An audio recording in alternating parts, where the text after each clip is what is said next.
છે ત્યારે આ તમારું મૂડી રોકાણ છે। હમણાં સાહેબે કીધું કે ભાઈ રાયગણજી હોય કે અહીંયા આપણા કર્મચારી મંડળના તમામ નોકરી કરતા આપણા જે તે વિભાગના અધિકારીઓ હોય તો પહેલી તારીખ હોય એટલે લક્ષ્મી માતા એમના ખાતામાં દત્તા જ રહે, કોઈ પૂછે કે ના પૂછે। અને સરસ્વતી હતા એટલે લક્ષ્મી માતા આવ્યા।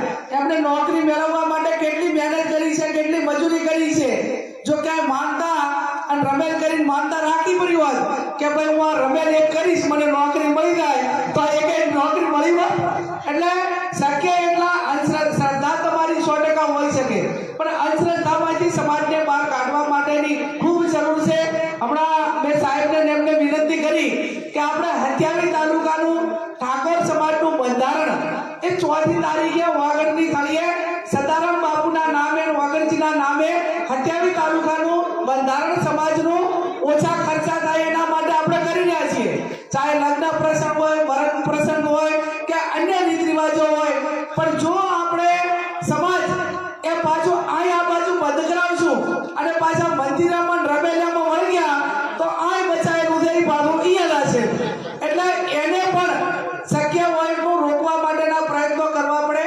એનું કારણ કે વિજ્ઞાન યુગ છે, ટેકનોલોજીનો યુગ છે, 21મી સદી છે।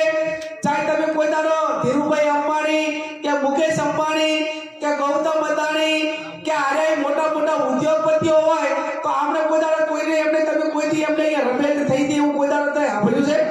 એમને ચાહે માનતા રાખી હોય ચાહે સાંભળ્યું છે? એમને ક્યાંય અંધશ્રદ્ધા રાખીને ચાહે પૂનમો બાંધી હોય એવું તમે સાંભળ્યું છે? એમના પેઢી દર પેઢી જેટલા વડવાઓએ મજૂરી કરી હોય ત્યારે એ લોકો સ્ટેજે પહોંચ્યા હોય। એટલે કઠોર પરિશ્રમનો કોઈ વિકલ્પ નથી। ભગવાને ગીતામાં પણ કીધું છે કે ભાઈ તું કર્મ કર, ફળ મારે આપવાનું છે। જેટલું કર્મ કરશો, સારું કરશો તો સારું ભોગવશો અને ખરાબ કરશો તો ભગવાન કૃષ્ણએ કીધું છે કે ફળ જેણે જે કર્મ કર્યું હોય એ ભોગવવું પડે। મહાભારતમાં ભીષ્મ પિતામહ હતા અને એ ટાઈમે સભાની અંદર દ્રૌપદીના ચીર ખેંચાતા હતા, વડીલ હતા છતાં બોલતા નતા બોલ્યા એટલે એમને તીરો ઉપર ભોગવવું પડ્યું હતું કે નતું ભોગવવું પડ્યું? એમને પોતાને ભીષ્મ પિતાને પણ ભોગવવું પડ્યું હતું।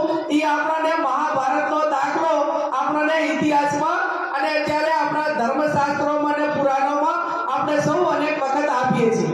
એટલે જ્યારે કોઈ નાના મોટી પારિવારિક હોય, કોઈ હેરાનગતિ હોય, કોઈ આર્થિક હોય, કોઈ ધંધા હોય, ગમે એ હોય તો જેમાં જે છે એનું સોલ્યુશન જે એનો નિષ્ણાત હોય એના આગળ કરાવવું પડે।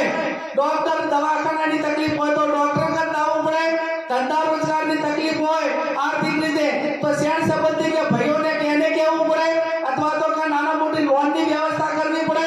બાકી બીજું કાંઈ આડાઅવળું કાંઈ એકાબીજાના ઓલા કરવાથી કોઈ દાડો રાયગણજી મેળ આવે નહીં।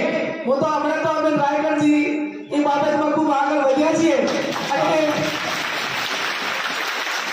અભિનંદન આપું છું રાયગણજીને અને એમની ટીમને, સમગ્ર ઠાકોર સમાજના તમામ યુવાનોને કે અંધશ્રદ્ધા માટે મેં સમાજ માટેની ચિંતા કરી અને સમાજ માટેની ચિંતા કરી ત્યારે ક્યાંક ને ક્યાંક જેની દુકાનો બંધ થવાની હોય એને ભયસ્થાન હોય કે આવડો મોટો સમાજ છે અને તો અંધશ્રદ્ધામાંથી બહાર નીકળી જશે તો સૌથી મોટી આવકવાળો સમાજ તો આ છે। અને છતાં પણ સમાજે આખા ગુજરાતના ઠાકોર સમાજે યુવાનોએ મીડિયામાં એમ કીધું કે ભાઈ જ્ઞાનીબેને તો અમારા સમાજ માટે કીધું છે એટલે બીજાએ કોઈ આને બધું પાઘડી પહેરવી નહીં અને અમારા સમાજ માટે કીધું છે એટલે જ્ઞાનીબેન અમારા સમાજ માટે કરે છે। એ આખું ઉપરાણું આખા ગુજરાતના ઠાકોર સમાજે લીધું એ બદલ